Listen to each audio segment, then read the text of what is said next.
lovers of minutes. Welcome, I'm Brian, Head Lawyer, and welcome also to the discomfort zone. Thank you. By genetic makeup and legal training, I love making people feel uncomfortable. You'll probably go back home after this seminar and go back into your normal culture of comfort, will you? Mm-hmm. Represented by that sort of mentality, is it? Mont Saint-Michel, a large rock on a small island, untouched by the lapping tides of change or the dark scudding clouds above. Or even worse,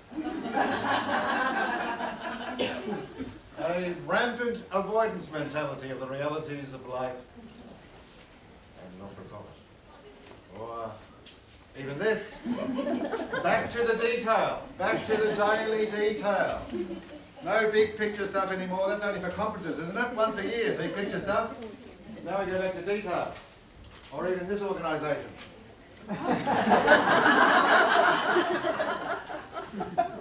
You know, you're going to have a walk through the humour. I actually took this photograph. I couldn't believe it. I was walking down the road one day and there in Spring Hill in Brisbane, I looked to my left, incapacitated sub-branch of a not-for-profit organisation. Not only that, it's a sub-branch. It's not even the branch, it's an incapacitated sub-branch.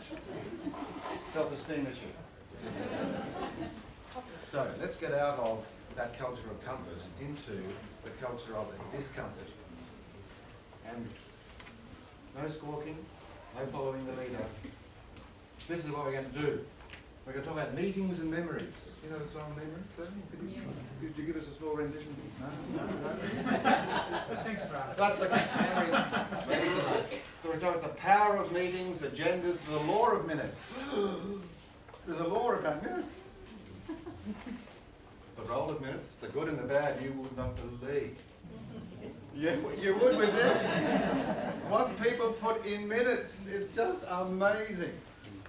Then we'll talk about some minute issues and finally the future of minutes. Does that sound riveting? Uplifting almost. Yes.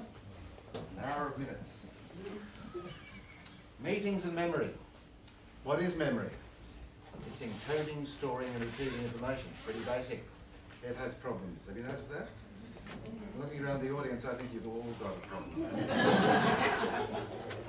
Because it degrades with time. It degrades with stress. It fades with age. And it can reactivate unpredictably. With odour. Did you know that smell brings back memory? Yes. My wife has this practice of taking me for our annual honeymoon. This year was our 23rd honeymoon. And she takes me for one night to the Palazzo Versace. Have you heard of Palazzo Versace? Yes. You should go there. All sorts of reasons about it, but it's the smell. They have these little candles burning all over the Palazzo Versace, in your room, in the corridors, toilets, everywhere. And what you have is this memory as you walk in.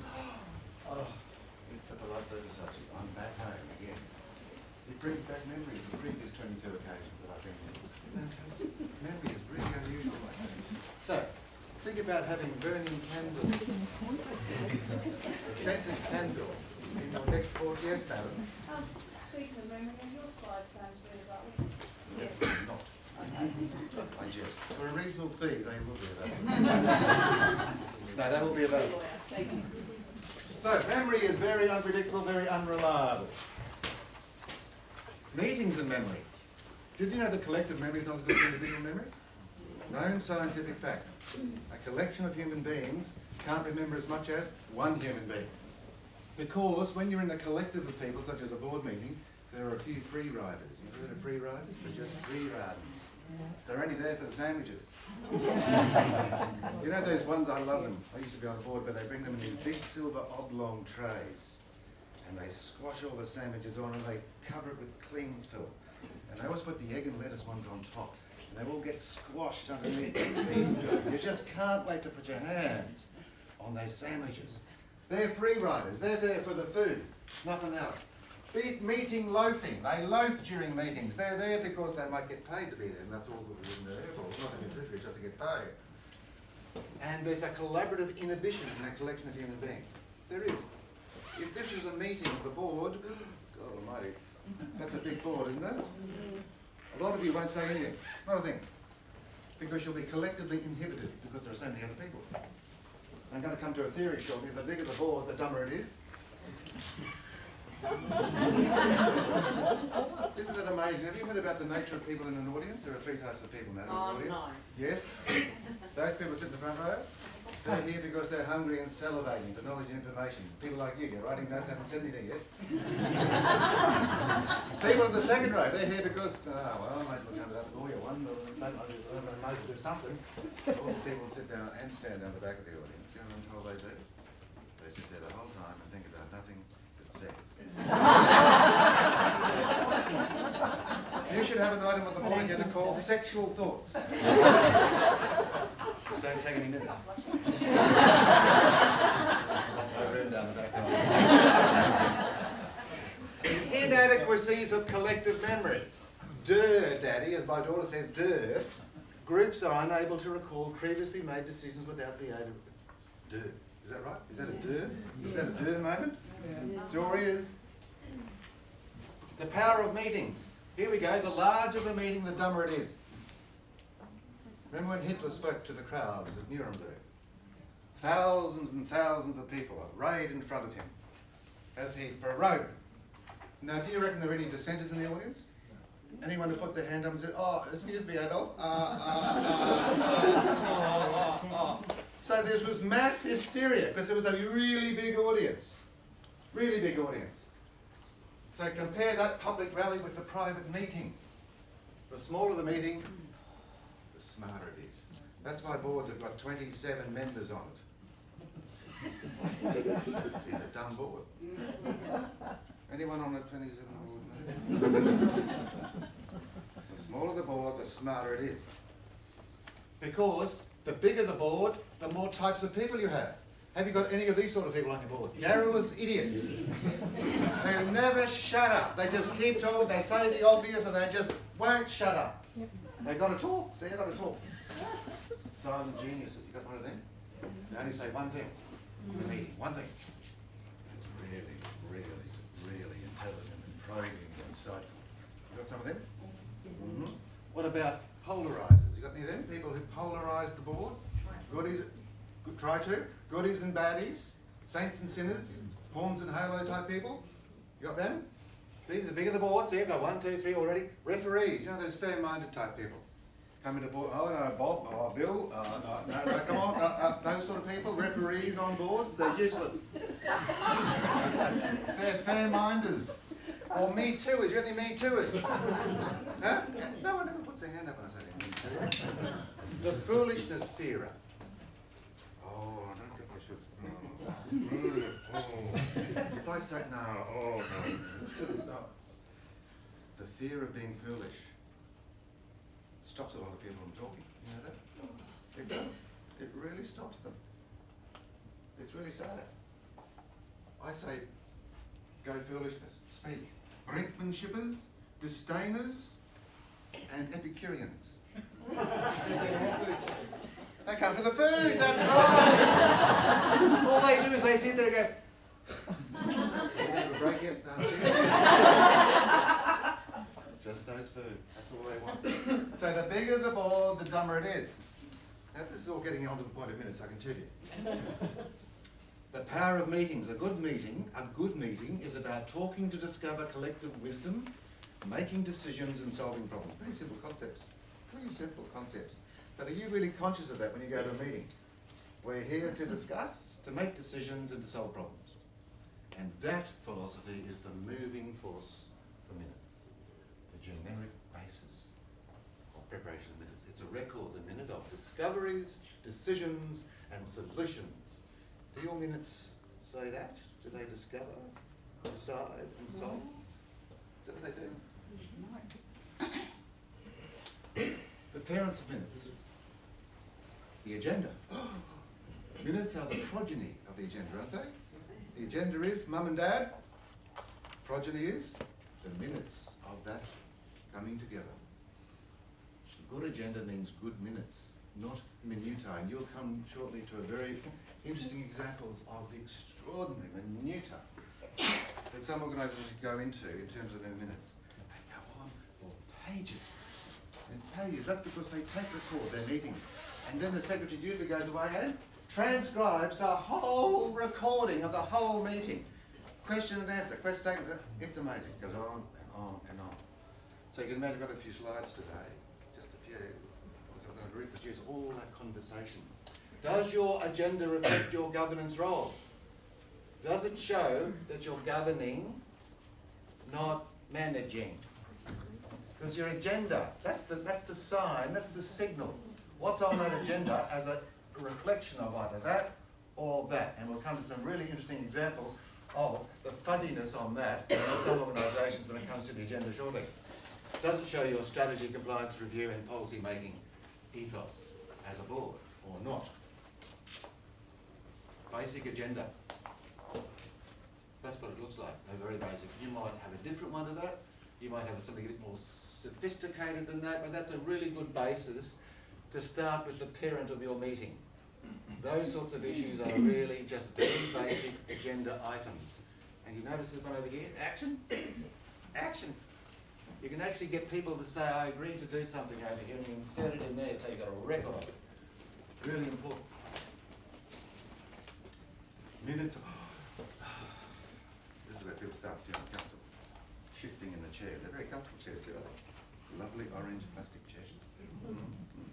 Slippery, sliding. This is the time you start to agitate. There is no legislation on agendas. Now remember, everything I'm telling you is applicable to not-for-profit organisations. You're not bar anymore, you're not sacred. You're not left out of the loop anymore, so far as the law is concerned. You're all part of the same game. You are. So all this applies to you. So if you're a, for example, company limited by guarantee, as many not-for-profits are, you're what's called a corporation. Don't have president, isn't it? You're a corporation. As a corporation, you're subject to the Corporations Act as a corporation. And this is what section 251, capital A, bracket 1 of the Corporations Law applies to the keeping of minutes. It says a company must keep minute book in which it records, must, not may, must, the law. Proceedings and resolutions of directors and members' meetings. Resolutions of directors and members passed without a meeting. So it even contemplates you having like an e-meeting, for example, or even resolutions passed over the phone or by some other mechanism. So this is the law. You must keep minute book of the records of these things. You must. And it goes on to say that minutes must be lodged in the minute book within 1 month of the meeting. This is the law. I'm just here to tell you. I'm the messenger. If not, it may not be used in evidence. In other words, if you don't lodge it within 1 month, you may not be able to use it in evidence. This is an issue in the Hardy's case that I come to shortly. James Hardy? Who said no? Someone down the back, obviously, because they're off Dixie somewhere. James? That's right, asbestos. After the meeting, this is the law, the secretary is responsible for compiling the minutes, sending to the chair, and the chair doesn't have to sing the minutes. Doesn't matter if they do sing the minutes at the next meeting, but they don't have to sing the minutes. Sack someone when I get back to this. Sack them. To sing within a reasonable time. That's what the law says. For a monthly board meeting, the reasonable time would be the next board meeting. If you don't have monthly board meetings, then you'd have to circulate to the attendees for verification before the month is elapsed. That's a disadvantage of not having monthly meetings. You've got this damn ritual you've got to go through remotely with all the directors to try and comply with this law. Because your next meeting is not for another 2 months. Look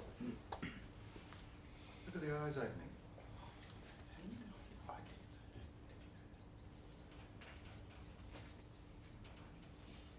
Once signed, the minutes, this is the law.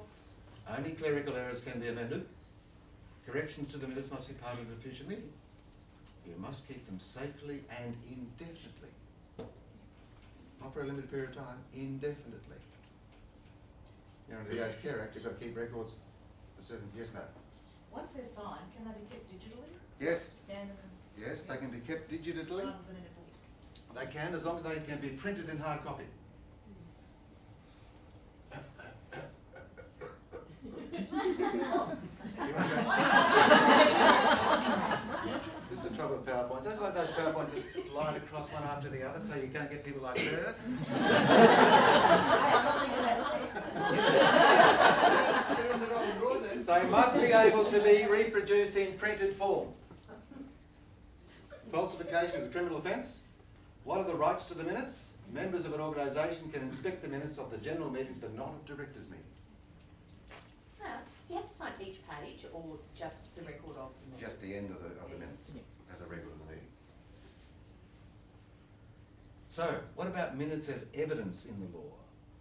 So we now talked about what the law says about keeping minutes. What about the use of minutes, so far as the law is concerned? Section 251, capital A bracket 6 of the Corporations Law says, a minute is evidence of the proceeding, resolution or declaration to which it relates unless the contrary is proved. And minutes are increasingly being used as a way of holding directors accountable. And this is the whole thesis of my presentation today. Those little mangy minutes that you keep are very pregnant when it comes to the law in terms of what they reveal or don't reveal. They are very significant documents. They are not just to be assigned to the archives. And the two best examples of this are the James Hardie case and what they call the case of the century, the Disney case. James Hardie, Australian company, manufactured many years ago asbestos. Some years ago they resolved at a directors' meeting to set up a foundation or a fund to compensate victims of asbestos. They issued, the board did, a public declaration, public media release to say that they'd established the fund and it was fully funded to meet all future claims. It turned out, of course, it was woefully underfunded. So ASIC then took on the board, each member of the board of James Hardie, for false and misleading conduct by issuing that press release under the authority of the board when in fact the fund was totally inadequate. What really was interesting in this case was the whole evidence against the board turned on what? The minutes! The minutes! The minutes! And not only that, they turned on the inadequacy of James Hardie. This is a large multinational public corporation, remember? You think big companies just know how to do things right? Oh, I don't think so. They're successful because of themselves, almost. The bigger you are, the harder it is to fall because, well, you are, you're just big. It's very hard to fall. They had woefully inadequate minutes. Who ended up liable in that? The board The directors. members that wrote that were there existing during those minutes, or the ones that came after them? The ones who were there, or should have been there, or were absent. We'll come to that matter. The issue of absence shortly. Inherit the other people's mistakes. No, they can't inherit their mistakes. No, you can't. Being on a teleconference for 7 hours doesn't make sense. No, that's true. Yes. Yes. Sorry, wait, just to clarify, so the minutes taken in the meeting, then 3 years later I come on the board, they can't go after me, they're going after No. Do you really think the law's that unreasonable? I'm just wondering. People think the law's unreasonable. I don't know. Yes, But you would not be liable for something you were not even responsible for being part of. It wouldn't be. Okay, just silly. Down the back end.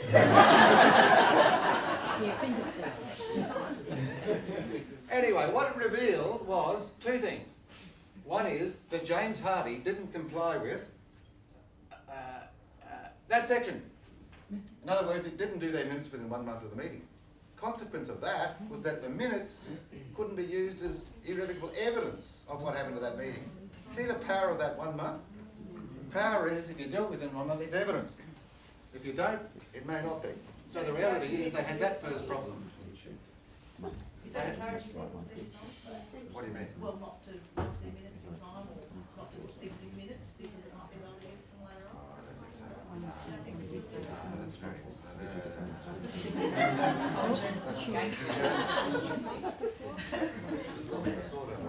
So, the second thing about James Hardie, of course, was that they had this is interesting, they had pre-prepared the minutes of the meeting. Do you do that in your board? Where you come into a board meeting and sitting in front of you are the minutes of the meeting you're just about to attend. Unbelievable. How can you? Because they wanted to cover off this foundation issue. they wanted a minute to be put in front of the directors before they discussed it of what it should say. So there was no doubt about what it should say because it was about to go onto the market. So they had this pre-prepared minute that they all signed off on. No real discussion at all. No real discussion. This was the real fatal flaw. No real discussion. They just relied upon management to tell them what they needed to believe and what they needed to agree to. And they went down in a screaming heap, each of the directors in the High Court of Australia. A screaming heap. The Disney case. Ever heard of Walt Disney? Yeah. Disneyland? Disney lives in Disneyland. The Disney company. 14 years ago, the Disney company employed a Mr. Michael Ovitz as its new CEO under an employment agreement. Within 14 months of his engagement, he was terminated. And they paid him a termination payment of $130 million. He was there for 14 months. I reckon if someone says to me, do you want to be a chief executive of an organisation, right? Yes. Now where's the termination clause? Now I don't want to see the termination clause. Because as soon as I walk in, I want to walk out.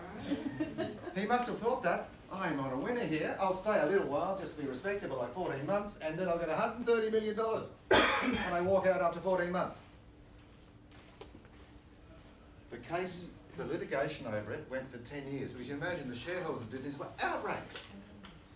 Outraged that their board could have agreed to an employment agreement that allowed for a termination payment of $130 million, no matter when he left. So they took on the company, the shareholders, and the case went for 10 years. 10 years. And the trial lasted for 37 days.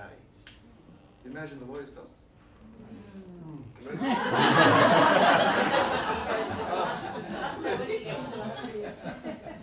Notice how quickly I'm speaking because I'm getting paid for this. I speak slowly, I don't pay. So they took on the Disney company, and what was revealed in this was the evidence in relation to the board's consideration of the employment agreement where he was employed 14 months before. The employment agreement came to the board, that is the terms of the agreement, for their approval 14 months before he took up the job. They had the most cursory examination. They didn't examine the agreement. There was just a dot point summary. None of the dot point summaries included the clause which said if he terminates his contract, he's going to get paid $130 million. So the board gave scant regard to the detail of this particular agreement, and not only that, the minutes gave scant detail to the discussion of the board about this agreement. That's even more important.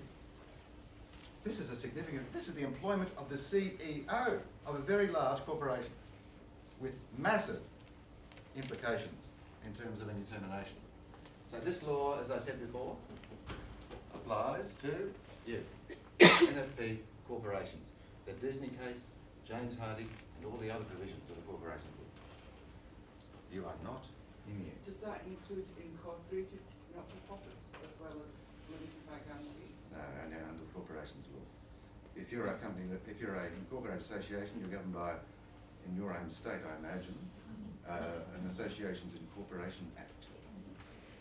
But don't think you're out of this. Oh, I realise that. This is just the law. I mean, quite apart from it being the law, it's good practice. It's just good business practice to do what the law says. So, in the Disney case, who wrote the job contract? Someone in the employment of Disney, the human resources manager. Chairman of the board then probably. No. They were so desperate to get him, see, they really wanted him. They were prepared, as they did, to really run roughshod over their obligations. Roll of the minutes. Always assume they'll fall into the hands of a current affair. Always. Always assume they're not a public document, but always assume they're going to be. Always. Never assign your minutes to regurgitated rituals. One particular company or corporation I went in to review in terms of their corporate governance, it was quite remarkable. Over a period of 12 months, they had a monthly board meeting, and almost without fail, with every minute of every board meeting, the same person made the proposed resolution and the same person seconded. It was just this mirror, just on and on, regurgitation. And Bob moved and Cyril seconded. Bob moved and Cyril seconded. Bob moved and Cyril seconded. Now, does that tell you something? Go down to the meeting. No. There are 8 people on the board. Oh, There's only 2 people. they made it up. Only 2 people were actually either moving or seconding resolution. That tells, there's a sickness in that board. A sickness. It's not a humble piece of parchment. It's not a document which has no value. As we've seen before, it has significant value. And near enough in terms of their preparation is not good enough. It's a legal document. A contract between directors. Sorry, near enough is not good enough, or near enough is good enough? Near enough is not good. There's 2 seconds. That's 2 seconds ago now too. They are. Actually, you can go down the second. They are a record of your governance. They are a record, a demonstration, a manifestation of how well you govern your organisation. There's evidence of your functionality, decision-making, duties, responsibilities, accounting and compliance. In the minutes. There it is, for all eventually to see. Really important. Good minutes. So now we're going to talk about what's good minutes, and now we're going to talk about what's bad minutes. The first thing about good minutes is you need to have a policy, don't you? Yes. What's your policy on the style and content of your minutes? Unless you have a policy that you comply with, the person keeping them is not going to know what criteria, what barometer, whatever, in terms of using or producing the minutes. Is less better? Is less better? The traditional view was that it is. In other words, you have this very spare, minimalist approach to minutes. You simply said, subject, discussion ensued, Bob moved, Cyril seconded, passed. That's the minimalist approach. But because of the litigation now against directors, the suggestion now is that's simply not good enough. Because if you as directors are competent, you need to be able to defend your competency. How can you do that? By having properly prepared minutes as a record. Because remember, your collective memory is not going to tell you, is it? Who said what 7 years ago? It's not. So you're going to be relying upon that written document called the minutes of your meeting to defend yourself. There are 3 types of broad approaches to taking minutes. Here are the 3 of them. Minutes of action, where you have an introductory remark to a discussion, just a general discussion, introductory remarks, and then an action outcome. Then you have minutes of what's called narration, where you have introductory remarks, then you have key discussion points, and then you have action outcomes. That's the more full type of minute taking. Then you have what's called minutes of resolution. This is the bare one, the one I just mentioned, just action outcomes. So the issue for you is, in that melange, which ones or which approach would you use, bearing in mind this issue? And I'll come shortly to what I think you should be doing in terms of how you should style and structure your minutes. Minutes should, as good minutes, follow the agenda. They should be a true and accurate record of a meeting. Have clear and concise notes of main discussion points. Be an accurate and clear register of decisions. A record of what was decided. Not all meetings make decisions. Some people feel compelled when they go to a board meeting they have to make decisions. You've got to have motions and resolutions. No, you don't. You don't have to.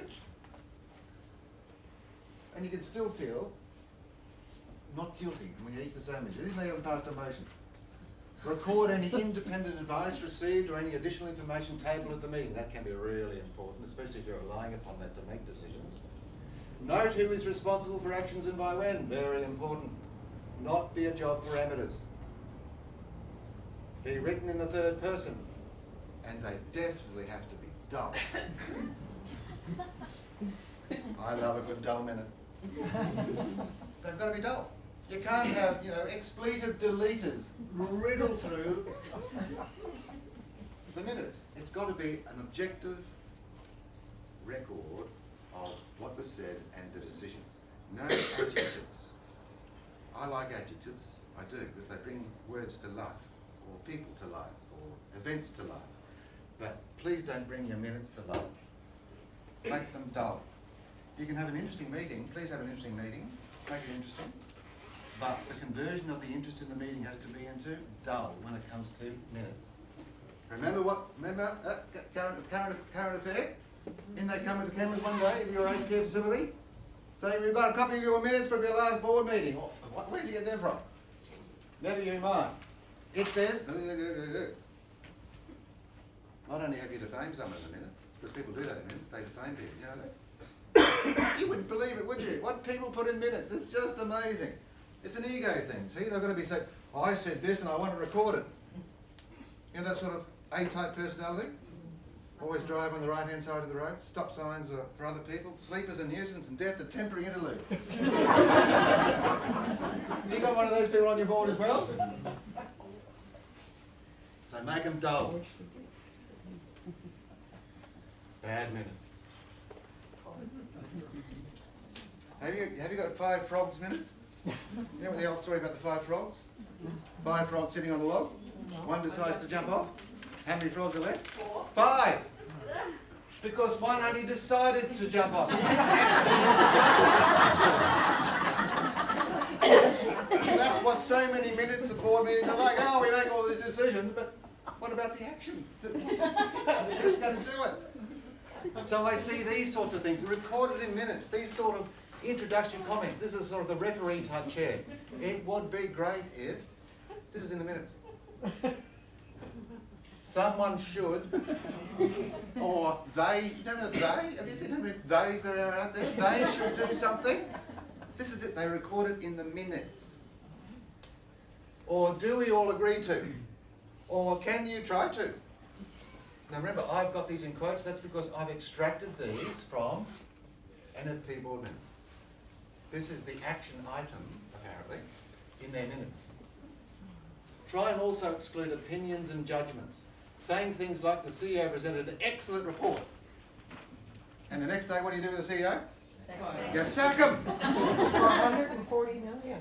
For $130 million. You don't want to be making those sort of evaluative comments about people, especially staff, when it can be thrown back in your face. It sounds like a good idea because it's nice to compliment people, isn't it? It is. And you can do it at a board meeting. Don't put it in the minutes. Because it's like an endorsement. It's like a performance review. Your minutes become a performance review. No, I don't think so. Or a heated discussion ensued. Have you seen that in the minutes? You don't want that in the minutes. You don't want emotion in minutes. Just a discussion ensued, and then a summary of the discussion would have been great, but the heated bit sounds like it's a dysfunctional board. Nothing wrong with discussions and disagreements, but not heated ones. Not heated ones. Not brinkmanship ones. Avoid criticisms or accolades unless by formal motion. Or avoid recording views of individuals, direct speech or quotes, or who said what and when. All that shouldn't happen. And here's an example of the good and the bad. Now I've changed the name of the person. This was extracted from an aged care board meeting, an Australian aged care board meeting. Mr. Poindexter, an experienced businessman with an elderly, this is in the minutes, with an elderly mother he is caring for, thinks that the budgetary service should be directed more towards delivering home care in order to keep up the pace of today's consumer care needs, and that the organisation has selfishly ignored this aspect in favour of other initiatives. Now, you don't believe me, do you? You think I'm making that up? Because you wouldn't do that in your board minute, would you?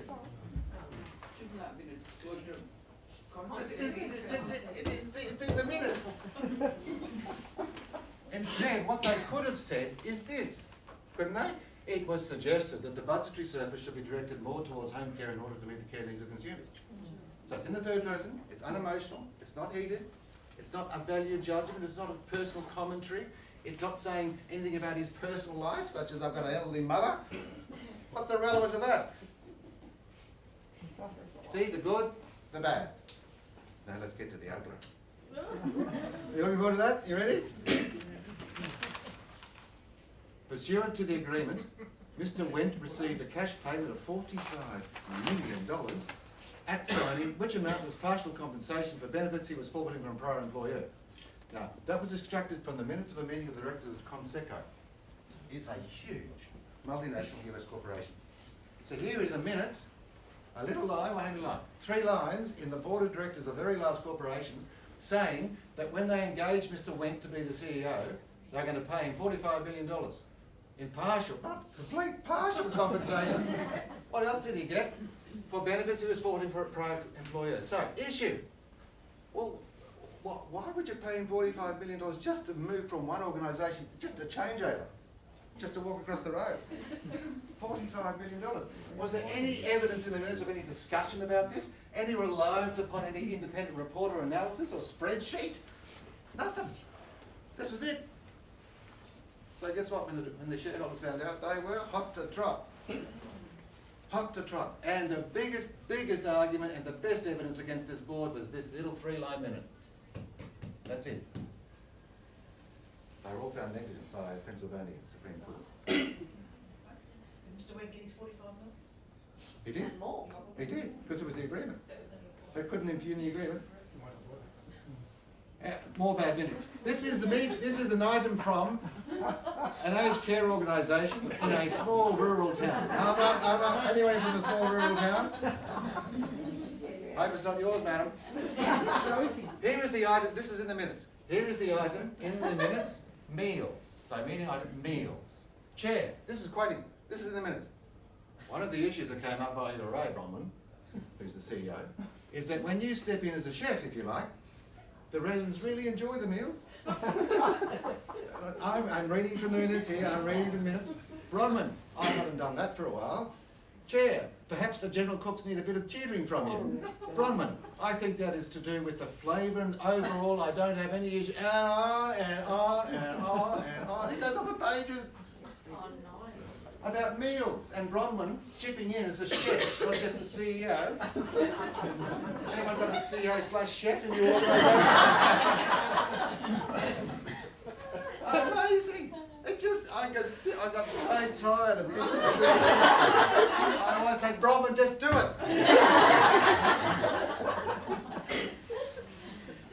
Not a good way to record minutes. Not a good way. Did they lose the cook? From the same minutes, this is really, really bad, from the same minutes, meeting item, maintenance report. Price lists from 3 mower places were received and purchased Cox Ride On from Barry's Mowers at $4,990. Room 23 has a water leak. Generator is not starting. Now, are they called operational issues? Yes. Do you really think the board needs to know about where to get the next ride on? Or there's a water leak in room 23? We need to know that. We don't. Or what about this? This is where they've got all their priorities wrong. So this is operational stuff. This is for the CEO, not for the board. Then they had this item, meeting item, constitution. Oh, hang on, this is serious, constitution. And it says, this is in the minute, all amounts of $20 or over shall be paid by cheque and signed by any two of the chair, secretary or treasurer. So we need to review our constitution. Full stop.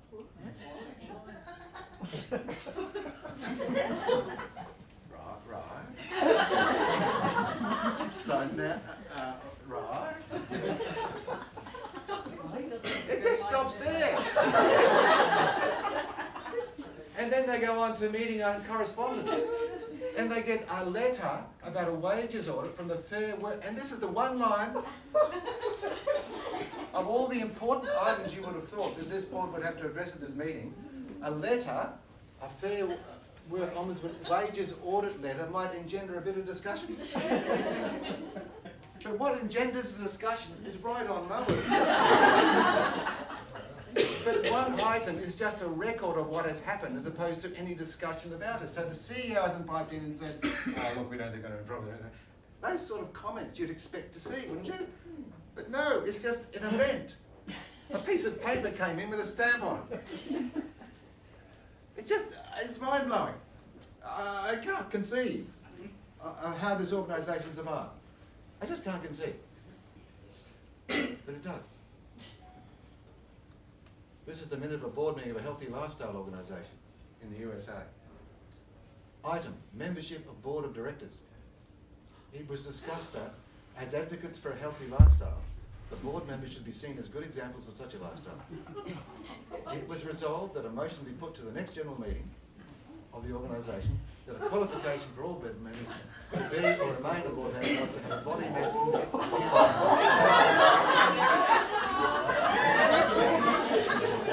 Now I know we all qualify with that already.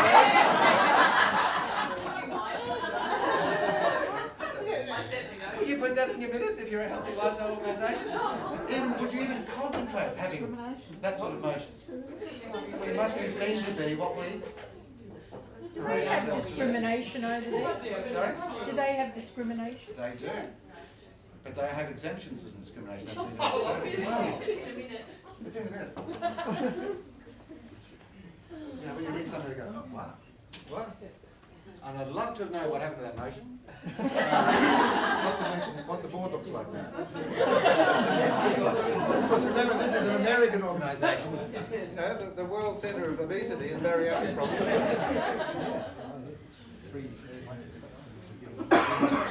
All right, now let's deal with some issues of minutes. Issues. Who takes the minutes? The secretary takes the minutes. Right? The secretary is a formal legal position. It's not the the personal assistant or the stenographer. Anyone used to work with stenographers who had shorthand?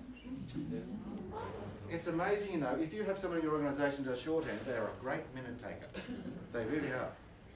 Although we're Not necessarily. all right, look. Just do things very quickly. All right, look. The secretary is a legal position by law under the Corporations Act. So the secretary of the board, who is a board member, is responsible to make sure that minutes are taken. They don't have to take the minutes, but they're responsible for making sure that they do. So you can appoint someone to do it. It can be an outsider or a director. It's up to you who you think is appropriate. There's no law about who should do it. Although we'll come shortly to some interesting technological devices that enable you to do it very easily.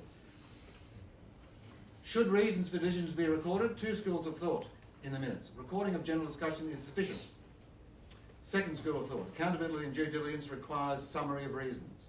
My view is a brief outline of factors is adequate as a precursor to the actual resolution or decision. I have to rush. Should directors take their own notes? Now, when you see directors taking their own notes at the board meeting, that tells you something about that board. It does. It's a dysfunctional manifestation. But some people do. There's no legal obligation to it. If you take your own notes, it can be used as evidence in court. Sometimes can be helpful. Dangers. Once the minutes are approved, directors' notes are moribund. The minutes are the minutes of what happened, not directors' notes. Should there be minutes of in-camera meetings? You know when your board gathers to sack the CEO? Should you do a minute of that meeting? Of course you should. Definitely. Should a dissent be recorded in the minutes? I object, Mr. Chairman. If you attend a meeting, this is the law, then you are assumed to have agreed with a resolution or the action taken unless your dissent is recorded. In this day of director accountability, recording dissent is very important. If you don't attend a meeting, you are by law, assumed to have consented to the actions of that meeting unless you provide a dissent within 7 days of becoming aware of the resolution. That's the law. Where's your protection then as a director if you're recorded as dissenting to the decision and the decision has a disastrous outcome but you're still accountable under the Act? You're not. You're not. So That's if I the was one of purpose of those doing a hardy dissent. directors and I said I recorded a dissent, then I would be absolved. Correct. Defence That's the of whole purpose. litigation That's the whole purpose. and fine. Provided the dissent is recorded. Yes, of course. Okay. Should board minutes be made public? No legal requirement unless required by your constitution. Some organisations actually publish their board minutes to their members. Most NFPs don't, and there are good reasons why you shouldn't. Although, if you decide to set up in America, be aware in America they have what's called sunshine laws. In America, they take the view of the lawmakers that if government funds you as an organisation, then you're accountable to the government. In other words, you're accountable to the taxpayer. Therefore, you must, in America, where you're government funded, publish the minutes of your board meeting to the world. Because you can't identify each taxpayer who's funded you. So that means publish your minutes. It's called a ray of sunshine around your organisation. Transparency, you know all those kitsch words, accountability, transparency, all those sort of things. So just count your lucky stars. We don't have sunshine laws in Australia. Minutes issue. Should a board committee meeting be a minute? Of course it should.